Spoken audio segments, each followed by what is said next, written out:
नमस्कार, ओमशाई कुकिंगमध्ये तुमचं खूप खूप स्वागत करते।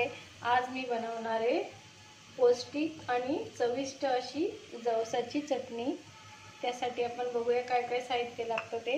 मी जवस घेतले 1 वाटी, मीठ घेतले, लाल तिखट घेतले, खोबरं घेतले किसून आणि लसूण। थोडक्यात कमी साहित्यामध्ये ही चटणी बनते। आता आपण आधी हे भाजून घेऊ जवस आपल्याला थोडेसे हलकेसे असे भाजून घ्यायचे। लो फ्लेमवरच भाजायचे ते जवस 1-2-3 मिनिटं। झालेत भाजून आता जवस। आता मी काढून घेते प्लेटमध्ये।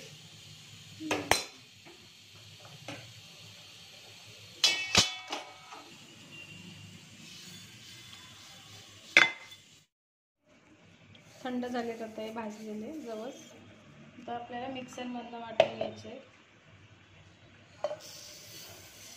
जवस घालून घेते आधी।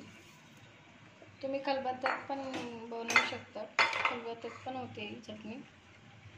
आता घालणार आहे खोबरं, सुक्कं खोबरं घेतलं, चवीपुरता मीठ।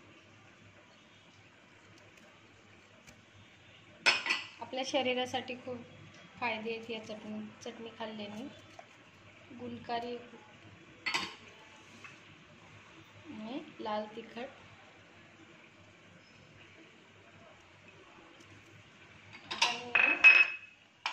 वाटून घेते चटणी।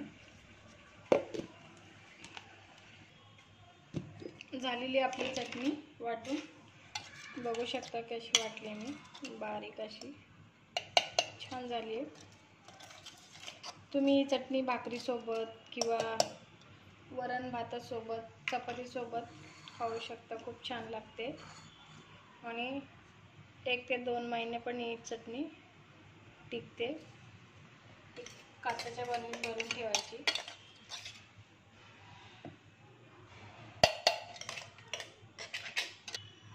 तर तयार आहे आपली जवसाची चटणी। कशी वाटली तुम्हाला रेसिपी? झटकीपट होणारी रेसिपी आहे। रेसिपी आवडली असेल तर लाईक करा, शेअर करा आणि सबस्क्राईब करा।